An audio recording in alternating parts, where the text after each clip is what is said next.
to buy boots and glue them on his feet with Gorilla Glue. He was asking her to buy dildos and glue them in his mouth.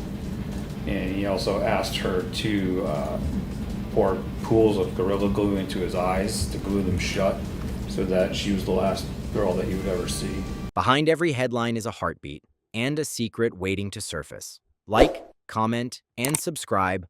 Let's uncover it. April 2023, a San Diego suburb. A man pays $11,000 for a fantasy to be wrapped, sealed, and filmed. Within hours, he's brain dead in a hospital bed. His hired companion? An OnlyFans creator whose phone holds videos that will become evidence in a murder investigation. The medical examiner will rule it a homicide by asphyxiation. The district attorney will file murder charges, but she'll claim it was all consensual, that he asked for everything that happened in that room. Essentially, there was a lack of oxygen to the brain because of the plastic wrapping around the head, leading to fatal injury. Wait until you see what investigators found on her phone. This is the story of Michaela Rylaarsdam, a paid encounter that turned deadly, and the question it left behind: where does fantasy end and criminal liability begin? To understand what happened that April night, you first need to understand Michaela Rylaarsdam. She was 31 years old, living in Southern California, navigating the same mundane realities as millions of other Americans: bills, relationships, daily routines. But Michaela had found a way to monetize something most people keep private.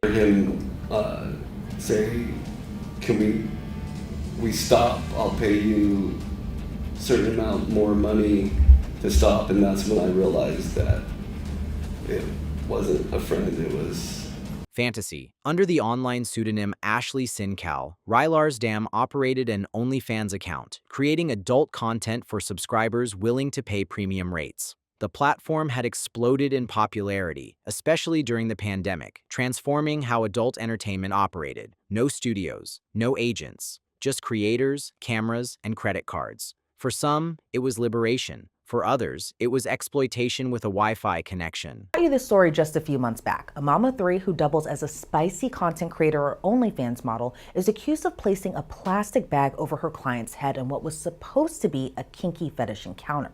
For Rylaarsdam, it was business. Her content wasn't mainstream. She specialized in fetish work, the kind of material that catered to specific, often elaborate fantasies: bondage, domination, role-play scenarios that pushed boundaries. The more extreme the request, typically the higher the fee. And in March 2023, she received a request that would dwarf anything she'd done before. The client's name was Michael Dale. We don't know much about his life before that spring, whether he had a family, what he did for work, or whether this was his first time hiring someone for this type of encounter. What we do know is this: he reached out to Rylaarsdam and offered more than $11,000 for a single session. $11,000. Let that number sink in. That's a used car. That's a year of community college tuition. That's more than most Americans have in their savings accounts. What could possibly be worth that amount? The details that would later emerge in court documents paint a picture of an encounter that went far beyond typical adult entertainment. Dale's requests allegedly included being wrapped in saran wrap like a mummy, having women's boots glued to his feet, and having adhesive placed on his eyes. April 2023. The exact date hasn't been made public, but we know it was spring in Southern California. Mild evenings, the kind of weather where you might leave a window open. Same thing, Michaela's sitting there topless, masturbating with a vibrator, lip syncing to the music. It pans down to Mr. Dale laying at her feet, motionless, still wrapped up the same exact way. Looked like she might have been resting her foot on him. Rylaarsdam arrived at the agreed-upon location, likely a hotel or rental property. When she encountered Dale, he appeared intoxicated. Already, the scenario was deviating from best practices in the BDSM community, where sobriety is considered essential for informed consent. But the session went forward anyway. What happened next would be captured on video, not by security cameras, but by Rylaarsdam herself. Videos on her phone would later allegedly show Dale with a bag, saran wrap, and duct tape around his head, while Rylaarsdam recorded content and used a vibrator as he lay bound. The videos weren't being made as evidence or documentation. According to investigators, the content material was intended for her OnlyFans subscribers. Fantasy as commodity, fantasy as performance, fantasy being filmed in real time as a man struggled to breathe. Had a shirt on, his arms were above his head, bound like this. It appeared to be like some sort of tape and rope around his wrists. He was wearing red pants and had both of his legs bound together by a clear plastic wrap. And he was also wearing some black boots. Here's where the timeline becomes critical. The police affidavit states that the plastic bag was wrapped around Dale's head for at least 8 minutes. 8 minutes. Count to 68 times. That's how long a human brain can survive without oxygen before irreversible damage occurs. By the time those 8 minutes elapsed, Michael Dale wasn't playing a role anymore. He was dying. First responders found Dale unresponsive, with Rylaarsdam performing CPR. Paramedics transported him to the hospital, where doctors delivered devastating news. He was brain dead. Dale would be removed from life support shortly thereafter. The medical examiner's ruling was unequivocal. Cause of death, asphyxiation. Manner of death, homicide. Homicide, not an accident, not misadventure, homicide. When someone dies during a paid sexual encounter, investigators face a labyrinth of questions. Was it consensual? Was it accidental? Was it negligent? Was it criminal? The answers often lie in the evidence left behind, and in this case, that evidence was digital. Rylaarsdam's phone became the focal point of the investigation. Those videos she'd recorded, initially intended as content for paying subscribers, now served a different purpose entirely. Prosecutors would scrutinize every frame, every second, looking for proof of what he had consented to and what he hadn't. The key question: did Dale ask for the plastic bag that killed him? The police affidavit states there was no evidence that Dale requested Rylaarsdam to place and secure the bag that caused his suffocation. This claim would become the foundation of the prosecution's case. Yes, Dale had requested extreme bondage. Yes, he'd paid for sensory deprivation. Yes, he'd consented to saran wrap and duct tape. But a sealed plastic bag around his head for 8 minutes? The prosecution would argue that it crossed from fantasy into felony. Investigators also noted allegations about money exchanges, with additional funds reportedly changing hands during the session itself. Had Dale paid more to escalate things beyond the original agreement, or had Rylaarsdam added elements he never requested? These questions would matter enormously in court. Could you walk us through sort of your mindset as you're rendering CPR on the male laying down? Obviously, I'm trying to give effective CPR, but my thought process is wanting to get that person out of the room. She seemed kind of frantic. You're talking about the defendant? Yes, sir. The videos told another story too, one about priorities. As Dale lay with a bag, saran wrap, and duct tape around his head, Rylaarsdam allegedly continued recording content and using a vibrator. The footage suggested someone focused on creating material for her subscribers, not someone monitoring the safety of a bound, intoxicated client. In the BDSM community, this would violate every protocol. A dominant partner's first responsibility is the safety of the submissive. Always. No exceptions. No matter how much money changes hands. You won't believe what happens next, because this case would take nearly 2 years to reach the charges that would finally be filed. Dale died in April 2023, but Rylaarsdam wouldn't be arrested until February 2025. Nearly 2 years of investigation, evidence review, legal consultations, and prosecutorial decisions. Why the delay? In the video, we see other personnel arrive. Were those paramedics? Yes, sir. Did they take over with the rendering of CPR? They did. After that, did you stick around on scene? Yes, sir. And Cases involving consent during sexual activity are notoriously complex.